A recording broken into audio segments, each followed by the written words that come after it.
Todo mundo tentando entender alguns detalhes que ainda geram mais dúvida do que certezas.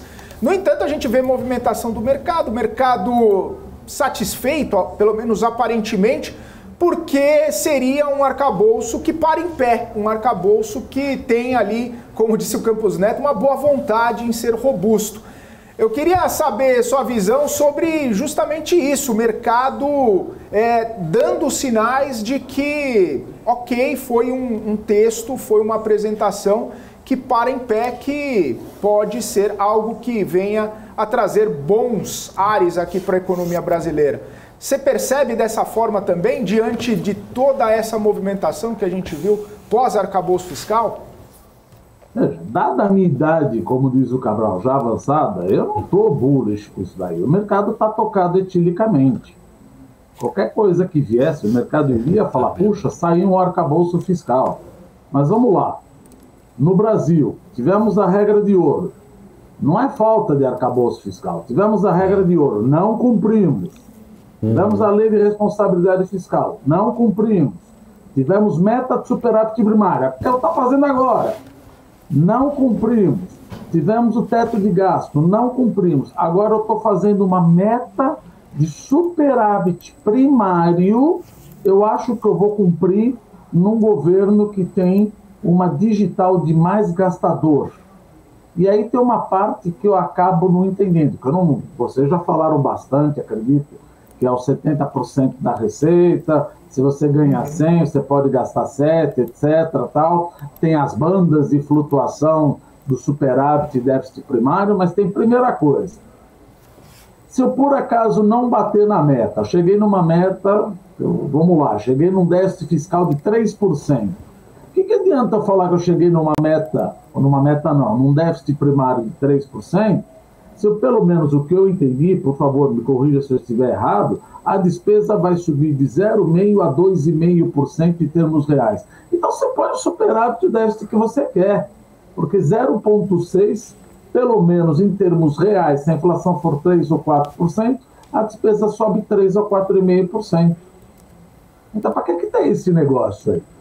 Você chega a uma regra, que você faz todo aquele gráfico bonito, que coloca, olha, meta de flutuação do superávit e do déficit primário. E já vou falar das premissas que eles chegaram para chegar nessa déficit primário que eles vão chegar. Se romper, aí você fica olhando, fala, poxa, parece que trabalharam durante 3 meses e vinha alguma coisa. Se romper, você vai pagar 50%. É essa que vocês gastaram tanto? Eu já tinha uma meta de superávit primário. 3%, enquanto ele cresce mais, pode ter mais arrecadação, divide, poxa vida, daria para fazer em uma semana. Mas tudo bem.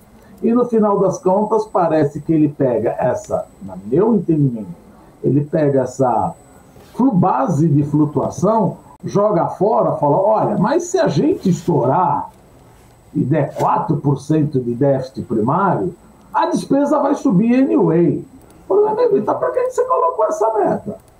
Não, é 0,6, a gente vai ter que gastar, não tem jeito, vai ter que gastar. Olha o que ele falou, não tem jeito, eu vou ter que gastar. Ou seja, e para gastar, ele vai tributar mais. Eu estou ouvindo o Alan Gani falar aqui, e é uma coisa que eu estava pensando desde ontem de madrugada. Eu estou com medo danado do setor agro, que é a única coisa que vai movimentar o país esse ano. Ou seja, vamos repetir o quê? Será que eu não vou botar tributação? Na hora do vamos ver que você não vai ter receita e que provavelmente não vai atender. Outra pergunta, talvez o Cabral possa me responder, que ele fez a pergunta, eu adorei a pergunta dele, não vi a resposta. Não sei se o Haddad acabou respondendo, acabou falando. Se a minha despesa permanente for acima dos 70% e acima do 2,6%, o que eu faço? Eu dou calote no servidor público? Como é que fica? Então, no final das contas, tudo mostra o quê? Gasto vai aumentar, mas essa parte que o Cabral perguntou de manhã, eu achei muito relevante, não sei a resposta. Segundo, estou com medo danado, tá na cara que vai ter mais receita nisso daí. Tá na cara. E outra, todos esses arcabouços fiscais, qual era o problema da regra de ouro? Qual era o problema da lei de responsabilidade fiscal? Eu estou falando tudo junto. A regra de ouro junto com a lei de responsabilidade fiscal, junto com o teto de gasto, junto com a meta de superávit. Eu me ingesto. Aí eu peguei, fiz uma coisa, falou, bom, então vamos fazer, nada disso funciona. Vamos fazer uma coisa bem diferente. Qual é a coisa diferente? Vamos colocar meta de superávit primário. Mas eu já tinha isso. E se eu furar a meta de superávit primário, paciência, o gasto aumenta também. Eu li assim. Se eu tiver uma meta, como eu falei, eu tive um déficit de 4,5, se eu furar, eu vou aumentar a despesa. O que você está contando para mim? Olha, eu vou fazer de tudo. Mercado, eu vou fazer de tudo para economizar. A gente sabe que não vai economizar. Mas se eu não conseguir economizar, paciência, porque eu preciso aumentar o gasto em 0,6 real ou 2,5 real. Poxa vida, o mercado está feliz porque ele está falando que vai subir real anyway. Então a despesa vai subir. E para subir isso daí, ele vai falar que, olha, paciência, isso daí para... E outra, um ponto aqui que eu anotei que saiu como adendo do PPT.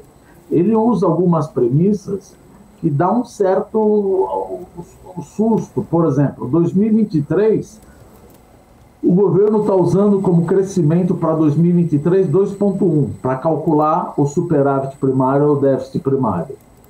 Para 2024, 2,5. Para 2025, crescimento de 2,5 e 2,2 subsequentemente. Veja, quanto tempo faz que a gente não cresce 5 anos seguidos 2,5%? Você está usando uma premissa um pouco animada demais. E outra, qual é o custo de carregamento real dessa minha dívida pública que você está usando? Ou seja, você já chamou que a ponta da curva longa da taxa de juros vai cair para 2%, 3%. Ou seja, se por acaso a ponta longa, o custo de carregamento real for 4%, fiz uma continha aqui, cachorrão, você não vai atingir essa trajetória declinante. E ainda mais se eu tiver superdéficit primário.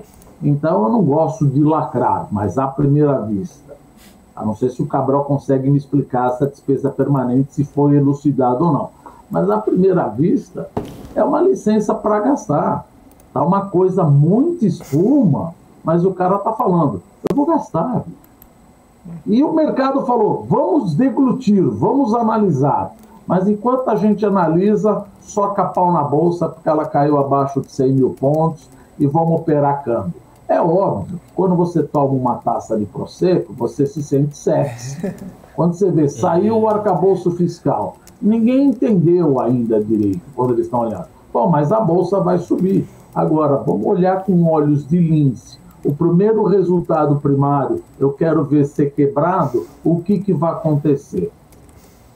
Vou baixar para 50%? Não, vocês não leram direito. Eu vou poder gastar 0,2% ou 2,5%. Então, para que toda aquela coisa de 70%, 50%, se 0,2% e 2,5% é o que eu vou aumentar meu gasto. Essa foi a impressão maior que eu tive. Ou seja, as premissas também que ele fez o cálculo, está muito louca, está muito animado. Está começando a nevar no Brasil, viramos chineses. 2,5% de crescimento até 2026, truco. Não vai. Não vai porque eu tenho uma coisa chamada capacidade produtiva. PIB potencial, não vai. Eu vou atrair investimento, sim, mas até ele ir, não vai. 2,5% vai bater no hiato do produto, o Banco Central vai chiar, vai ter que subir juros. Crescer 2,5% sustentavelmente por 5 anos, é aquela coisa. PPT e papel aceita qualquer coisa. Essa mais ou menos foi a minha primeira impressão. Talvez ainda, como é o começo, esteja redondamente enganado. E agora passo a bola para vocês, para também entender se eu estou muito...